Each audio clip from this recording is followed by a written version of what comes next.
that people have less than sanitary conditions down there, that people are staying beyond the time they're supposed to stay. So you're only supposed to be there for 12 hours. It was confirmed to us in the terse and small conversation we were able to have that people were in fact kept here for days.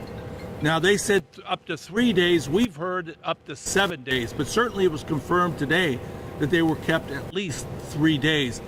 We don't know if they're women, children, who's held there. We don't know because they won't let us go down and see. We've followed all the procedures that they've asked us to follow. We don't believe we need any of that. We believe it's our constitutional responsibility and ability to show up and to go down there and see because of our oversight powers. But we followed every rule they told us to follow. They told us the 48-hour rule. We followed that. The 7-day rule. We followed that. And yet, once again, they say no. What are they hiding? They say, just trust us. This sounds to me like when Trump says, just trust me, I won't tear down, the East Wing. I'm not going to touch the building. Next thing we know, he tore it completely down. He didn't only touch it, he completely tore it down. So this trust us stuff doesn't work. We want to verify. We want to verify, and that's what we're supposed to do. And again, we're very, very disappointed.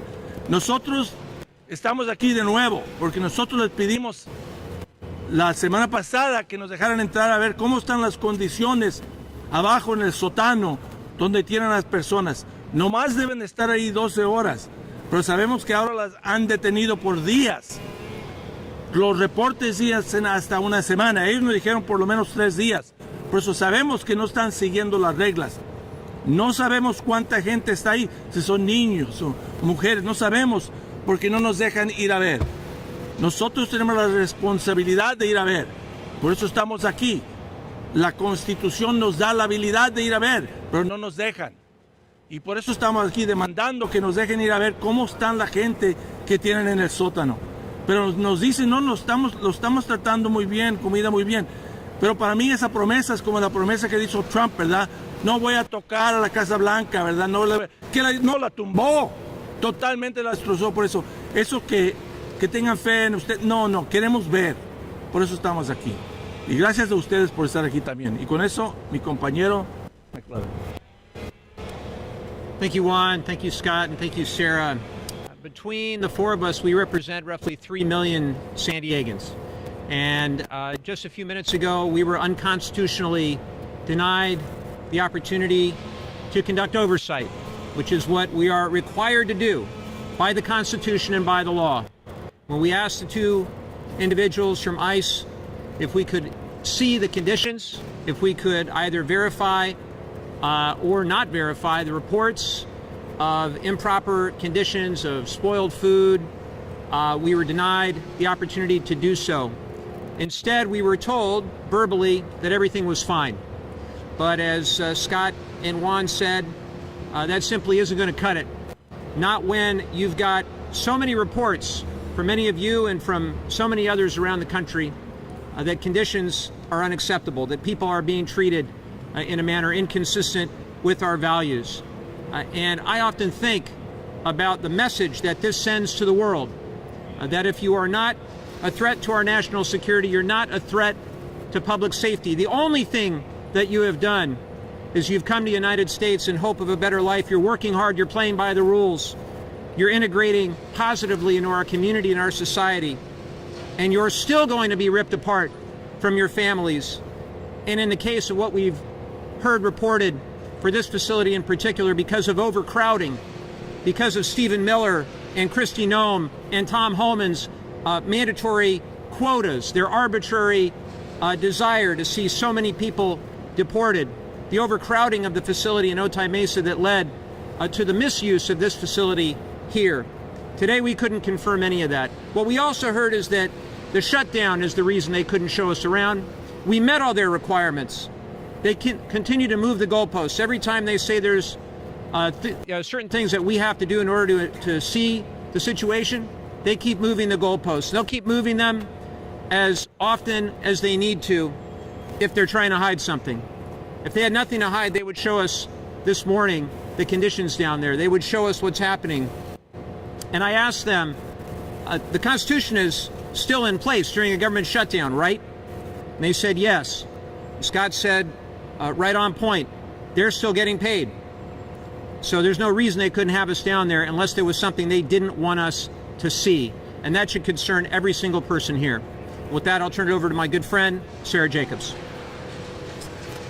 Well, hi, everyone. Thank you so much for being here. I echo everything my colleagues have said. Look, it's our job to stand up for everyone in our community, to protect their rights and ensure that they get due process and fair treatment. And that's why we felt it was so important to come here today to follow up on reports that we've all heard about immigrants being held in the basement of the courthouse and to see the facility for ourselves, to ask questions and to get answers. Oversight isn't just part of our job, it is our constitutional duty dictated by the Constitution. And it is our responsibility to our constituents because it promotes accountability and builds trust. Oversight is how we make sure that government works honestly, effectively, and in the public's interest, even when no one else is watching.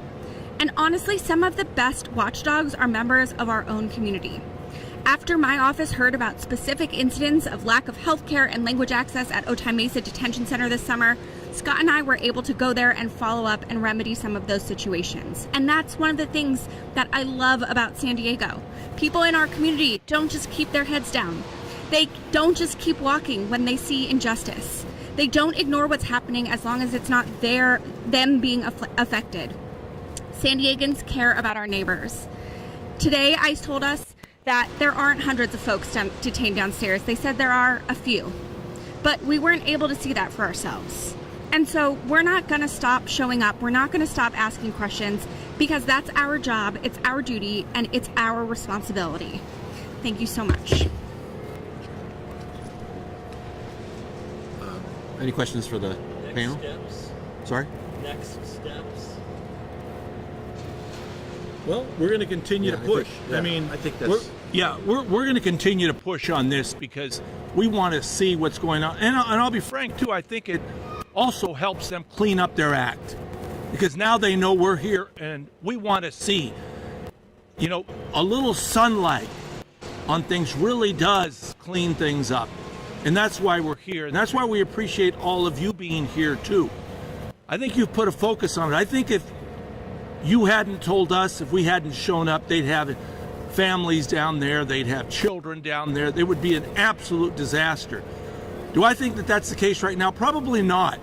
But it's because of us showing up, because you told us, and because us demanding to go down there and see what's going on. So that's why we're going to continue to do that to make sure they don't go back to what they were doing before. Did they give you another date? Excuse me? Did they give you another No, date? they did not. Well, real quick on that, they kept moving the goalposts. So we were supposed to by now be able to see the conditions down there. But they said that we couldn't because a 7-day period hadn't elapsed. So now it's elapsed. So now they pivot. Well, the government shut down. To which all of us say, so what? We understand the government shut down, but there's no reason you can't show us the facility. So if the pivot now is as long as the government shut down, well, you bet that we'll be back as soon as the government reopens to see what's going on there and in other facilities around our region. And by the way, since Mike Johnson won't call us back to Washington, we can come back repeatedly. Our schedules are available to keep on this, and we will. Last week on Monday, ICE told me that you two did not give proper notice. You were insisting that you did, so can you please detail for us what notice you gave last Monday, how far in advance, and what notice did you give this time around, and do you have documentation to prove that? With you? Yes, we do. So, one, we don't need documentation. We need to be able to prove that we're members of Congress and we all have our identification with us. So that's the first thing. We showed up here and we have the responsibility and right to go see. Secondly, they normally was 48 hours. They said you have to give us 48 hours. We in fact do have all the information. I give it to you here. We gave them the 48-hour notice that they asked. When we got here, they said, no, now it's 7 days. You have to give us 7 days. So the 7 days are up, and we have that information right here, and I'm happy to share it with all of you. So yes, we do have the information here. We did follow their requirements, by the way, which we think and I think is illegal. We have every right and responsibility to show up. We have to be able to prove that we're members of Congress, which we can do with our ID that was given to us by the United States Congress. So we show up, we give our identification, you should be able to go see. They said, no, you need 48 hours. We did that. You need 7 days. We've done that. We've followed every single thing that they've asked us, and we have verification right here. So just to follow up, I reject the premise of the question that we needed any notice at all. This is my notice. That's my notice. I'm a member of the United States House of Representatives, duly elected by the people of this community to conduct oversight, and that's what we're going to do. You had an interesting exchange with the deputy director about transparency, which he insisted that he was transparent. How do you characterize that exchange in your relationship? That was you, right? Well, I guess I was the one that got in a little bit of an argument with him because he was saying we're transparent about everything. I said, well, let's go down there and take a look. That's what transparency is. It's not you telling me, take my word for it. That's not transparency. That's me taking your word for it. Let's go down and take a look if you're transparent. Now, I have to say, I hate putting it on them because they're doing their job here. I don't know the gentleman that came out. First time I met him. I do know one of the other gentlemen, and I've worked with him in the past, and I think he's an honest guy. I don't know the guy I spoke with. But these are orders that are coming from Washington, right? These are orders that are coming from some pretty evil guys, to be frank. And unfortunately, they're following them. They're following them. And that's why when they say we're transparent, look, I don't know you. You may be transparent. I know the people back in Washington, they're not transparent. I mean, they tell lies all the time. I mean, the biggest one right now and the easiest one to be able to show, the president himself said, we're not going to even touch. We're going to build this thing. We're not even going to touch the east wing. We're not going to touch the building. Next thing we know, there's these gigantic instruments there tearing it down, these big giant tractors tearing it. Oh, come on. That's a lie. Where's the transparency there? So they're asking us to trust them because of Washington. Yeah. And we can't do that. I'd say, I think the other relevant falsehood we heard was that this was all about deporting violent criminals. It is not. Something like less than 8% of people who've been deported have any criminal record at all. This is a purge of something much different, and it's very, very hard for us to trust anything this administration says in this context, given that background. So just one thing on transparency also is our mayors up north in North County have wanted a meeting with the regional folks here for a long time, and it's taken months, and we had it coordinated and set up for October 22nd.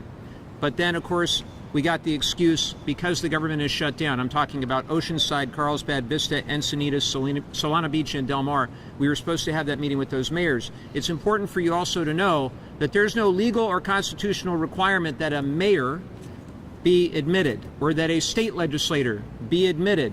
But there is a constitutional and legal requirement that the four of us and any other member of Congress that so wants to conduct oversight has to be allowed in. So there is no excuse other than they're hiding something. I think that's the only excuse. Are you guys contemplating lawsuits at all? Would that even be worthwhile? Generally speaking, members of Congress don't have standing to sue. Yeah. There is a lawsuit going on right now about this, and we're taking a look at that. We are talking with some lawyers. I'm talking about because I do want to go down there and see, because I do think that once again they're violating the law. And one of the points I want to put is this, and I think that my colleague said it very well, Scott Peters. You know, they said that they were going to go after criminals, violent people. We saw a little family up there, and I told I think Sarah, I said, go take a look at them. You know, a little family sitting there, terrified, absolutely terrified, not knowing in the next few minutes what was going to happen to them. Were they going to take away the father? Were they going to take away the mother? Was the child there going to go home alone or go home with one family member, not the other one? Or were both family? I don't know. But I can tell you one thing. You looked at them and they were terrified. Terrified. And I do want to thank the faith community. I have some people from the faith community stand witness. Thank you. Thank you. And all the other volunteers here, thank you. Thank you for doing that. I hope you get to see the families up there. You give them some sense of hope, some sense that there's somebody out there that cares about them. We appreciate you. Do you have proof that they're doing that? Because I have proof right now. I went down there today, and a person that was in a green jumpsuit, which is not, it's usually a yellow jumpsuit for women. It's a tan jumpsuit for men in the federal building, but they have a new jumpsuit that says detainee with orange flops on. Today is Monday. That person that I have video of that they were bringing there was at least there since Friday, if not earlier. So that is absolute, irrefutable proof that they have a brand new program of terrorizing people under this building. I have the proof right here. She was not taken down there today. It's Monday. She's been there at least for 3 days in inhumane things. I went down to the basement myself and have that on video. You guys need to just go down there and be like, this is not okay. Yeah, why are you asking permission from people who don't believe in the Constitution? You guys could just walk in. What's the worst that could happen? They're going to arrest you for what? For freedom? So They're going to arrest you for the cause of freedom? Do it. Anyone- Be a freedom fighter. Be like Martin Luther King. We need you in this moment to stand up and just walk through those doors. Have you coordinated with the governor's office? What are you doing besides trying? You're talking to some low-level ICE agents. I want you to be on our side. I know you're on our side. That's why you're here today. But what I need you to do is take up the mantle of responsibility and feel the burden of history on your shoulders and understand that this is up to you, and that's why you're here. And if you sit there and play by the rules by people who will tear down the entire east wing of the White House in the cover of night, then you are always going to lose. I don't agree with you. I don't agree with you. I do want to make this point. I believe in the rule of law. There is no law in this I country. believe in the rule of law. I believe that the rule of law is being violated right now. But because it's being violated doesn't mean that I'm going to violate the law. I'm going to follow the law. Now, the law requires that they allow us to go down there and look. The law doesn't allow me to push a security guard to break the law doing that. I'm not going to do that. I'm certainly not going to do that. If someone else breaks the law, doesn't mean that I will. I will follow the law. Again, this is one of the dangerous things I think for our country at this moment, that people are not paying attention to the law. We have to pay attention to the law. We cannot become a society where the law is meaningless. We have to be a society of laws. Otherwise, everyone's in danger. Well, we have time. Anyone else want to say anything? I was going to say one thing. For those in the community who do have specific evidence of specific incidences, please do share them with us, because when we are able to go to them with specific cases that we have evidence of, we have been able to get those things remedied. And so please do continue to reach out to our offices to share with us the proof that you have, because that's really, really helpful in us being able to do our oversight. And one other thing I just want to add, Juan was talking about the family we saw up there who were terrified. I think it's really important to emphasize that the people who are coming into this courthouse are coming to follow the law. They are literally here to follow the process, to show up to their appointments, to do the process as it's supposed to be done. And yet they are here terrified for their lives because of the situation and what the Trump administration and Kristi Noem and Stephen Miller are doing. And that is not okay. These are not criminals. They are literally showing up to the federal building, to the courthouse, to follow the process. And yet here they are being terrorized by this administration. Thank you. Well, all I would add is that ICE was created in the wake of 9/11 to deal with national security and public safety. And when you have people who are not violent in any way, shape, or form, who are not a threat to national security, who are not a threat to public safety, what the hell are we doing as a country? We're going to continue to shed a light on it. We're going to continue to fight back with every tool that we have, and we're going to continue to show up until they let us in. Can I just ask very quickly, just going back to the lawsuit, the reason that it's happening is because it's the incidents that you guys just witnessed right now. It's not only happening here in San Diego, but also in other areas. And like you just mentioned, right, the families who are coming in here, they're doing it, they're following the steps legally. You guys follow the steps legally, and even though you guys have a constitutional right. Can you talk about really going through the process and still feeling violated about what's happening? I mean, I was in Newark last week, standing with our colleague LaMonica McIver, who was just trying to do her oversight job, going to see Delaney Hall, an ICE facility in New Jersey, and is now being prosecuted. And so I think we are all very clear that this is not just something happening here in San Diego. It's something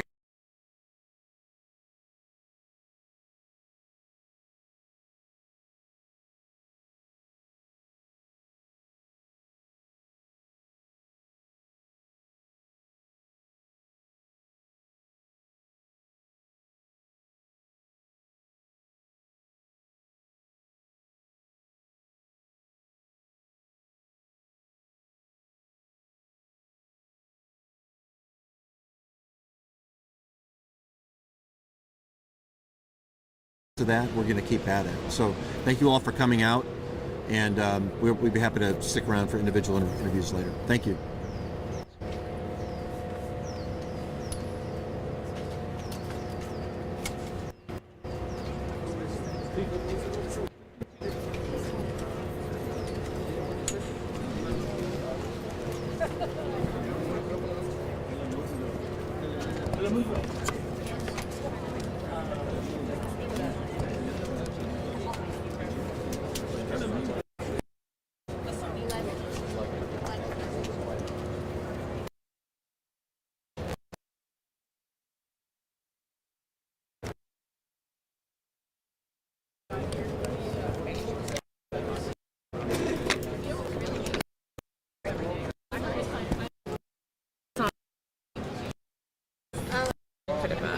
I just want Carson. I think so. I want to see what Vargas is referencing. Do you guys have that as well?